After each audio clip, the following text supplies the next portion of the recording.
Salam sejahtera, selamat pagi saudara. Salam jumpa kembali di doa pagi GPD Budi Mulia. Saudara, mari kita berdoa untuk menyambut renungan firman Tuhan pada pagi hari ini. Bapa yang baik, kami mengucap syukur buat kebaikan Tuhan dalam hidup kami. Sudah menolong kami sampai hari ini. Tuhan sudah memberkati kami sepanjang malam, sehingga pagi hari ini kami boleh bangun dengan tubuh yang sehat. Bapa yang baik, sebelum kami beraktivitas lebih jauh lagi di sepanjang hari ini, kami rindu mendengarkan firman Tuhan yang menjadi kekuatan, yang menjadi sukacita, penolong dalam hidup kami.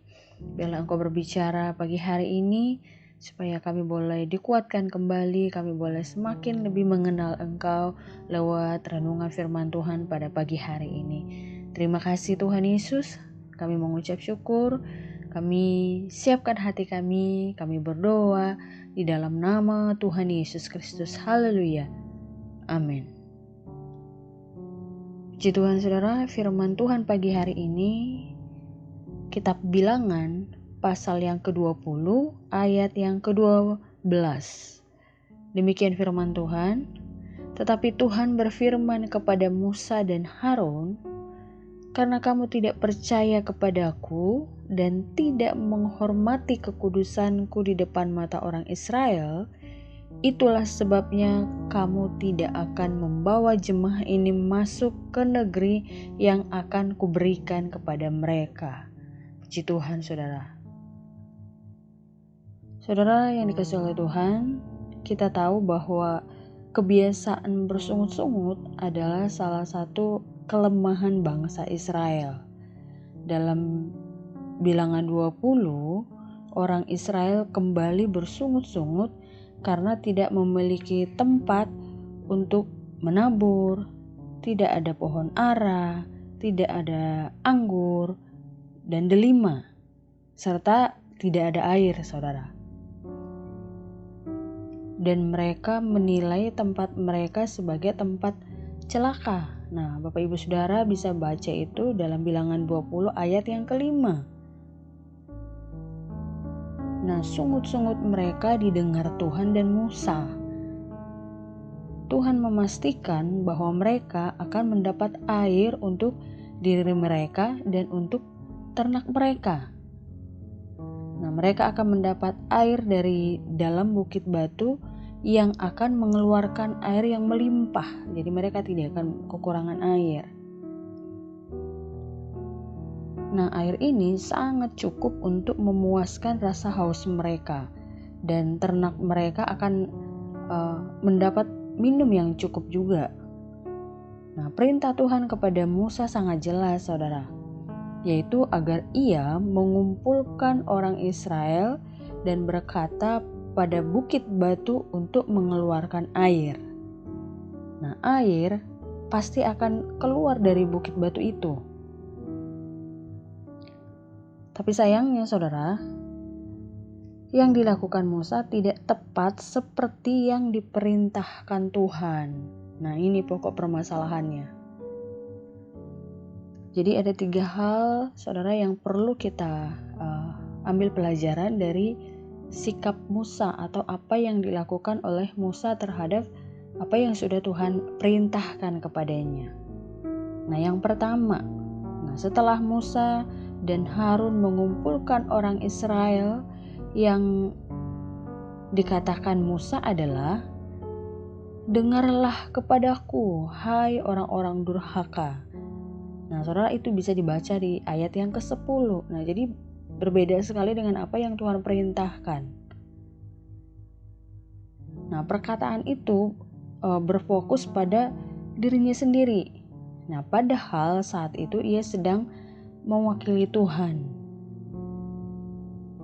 Jadi dia tidak melakukan seperti yang Tuhan perintahkan, saudara. Yang kedua, Musa menyapa orang Israel sebagai orang durhaka. Nah, sapaan ini bukanlah sapaan yang diperintahkan Tuhan, saudara. Karena di sini Tuhan tidak menyuruh Musa untuk memarahi bangsa Israel. Tapi Tuhan menyuruh Musa untuk mengumpulkan mereka supaya air dari bukit batu itu keluar untuk memenuhi kebutuhan bangsa Israel dan ternaknya. Tapi Tuhan menambahi dari apa yang Tuhan sudah suruh. Kalau kita baca itu di ayat yang ke-10, saudara.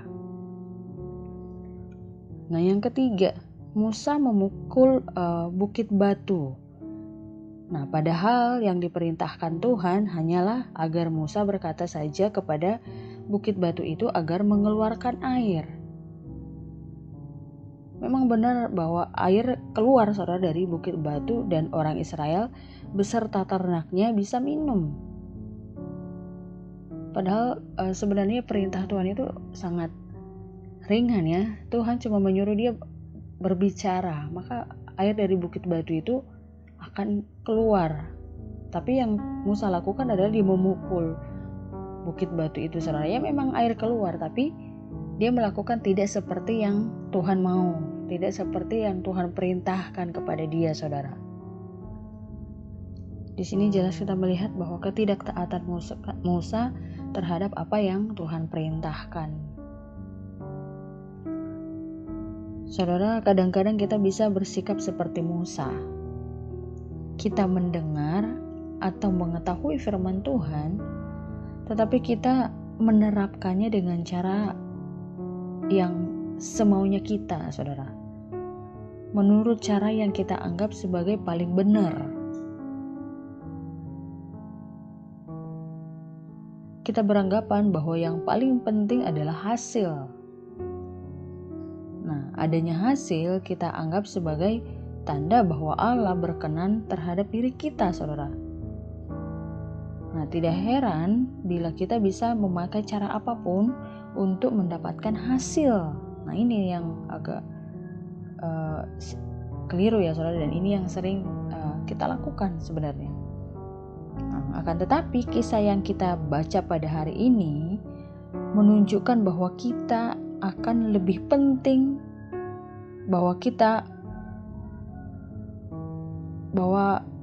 saudara akan lebih penting melakukannya seperti yang Tuhan perintahkan daripada hasil.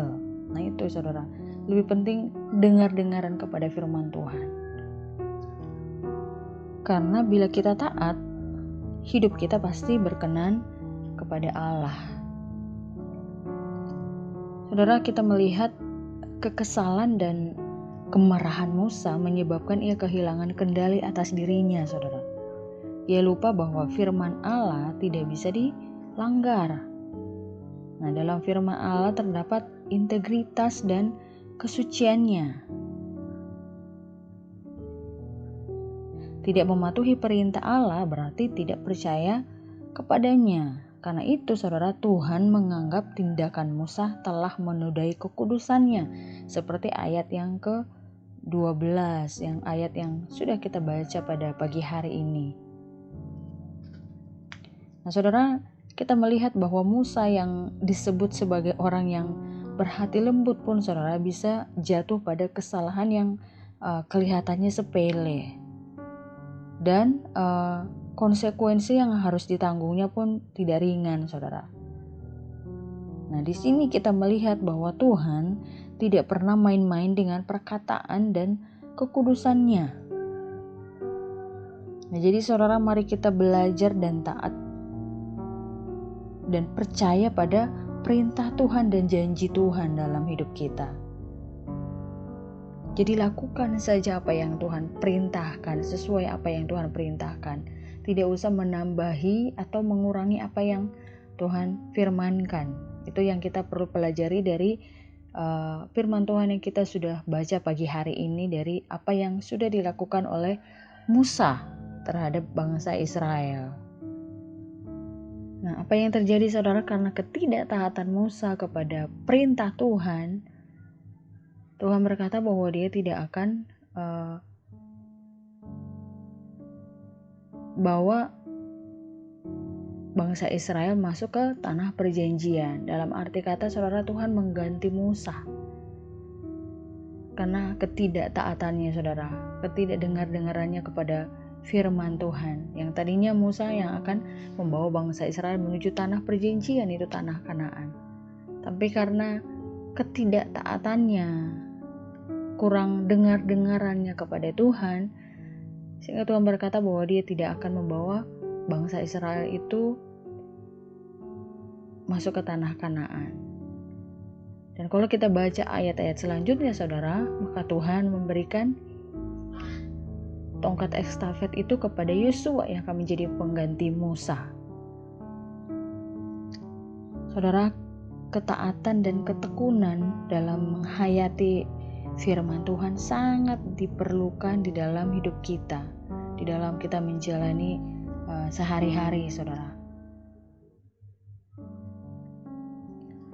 Jadi mari kita hadapi masalah dengan mengikuti firman Tuhan yang mampu membebaskan kita umatnya, saudara. Jadi tidak perlu menggurui Tuhan atau tidak perlu menambah-nambahi apa yang Tuhan sudah perintahkan. Jadi mari kita belajar untuk menjadi umat-umat yang dengar-dengaran, orang-orang yang dengar-dengaran kepada firman Tuhan. Supaya apa saudara? Jangan sampai kita sama seperti Musa. Memang airnya keluar saudara di saat dia memukul bukit batu itu. Airnya keluar dan bangsa Israel bisa minum beserta ternaknya. Airnya cukup melimpah saudara. Tapi kan Tuhan hanya berkata bahwa Musa cukup berbicara saja maka air itu keluar. Sebenarnya lebih ringan ya daripada dia harus memukul. Berarti kalau memukul bukit batu itu kan apalagi sampai 2 kali kan butuh tenaga yang harus dia keluarkan. Padahal Tuhan cuma menyuruh dia pekerjaan yang sangat ringan sebenarnya, cuma berbicara. Tapi karena dia emosi saudara, mungkin karena bangsa Israel bersungut-sungut terus kekurangan air, jadi dia terbawa suasana marah saudara, emosi, sehingga dia lupa atau menyepelekan apa yang Tuhan sudah perintahkan kepadanya. Nah, mari kita sama-sama belajar menjadi umat-umat Tuhan yang dengar-dengaran. Mungkin sudah banyak kita mendengar firman Tuhan, mari kita menjadi pelaku. Jadi benar-benar firman Tuhan itu boleh menjadi rema dalam hidup kita, bisa kita lakukan dalam hidup kita saudara. Dan Tuhan kiranya memampukan kita menjadi umat-umat yang senantiasa taat tunduk kepada setiap firman Tuhan dalam setiap kehidupan kita. Tuhan memberkati. Mari kita berdoa saudara. Bapa yang baik, kami mengucap syukur pagi hari ini kami datang kembali kepada Tuhan. Terima kasih buat firman-Mu yang terus mengajar kami, mengingatkan kami untuk betapa kami harus taat, betapa kami harus dengar-dengaran sepenuhnya kepada Tuhan. Biarlah apa yang dilakukan Musa menjadi pembelajaran bagi kami.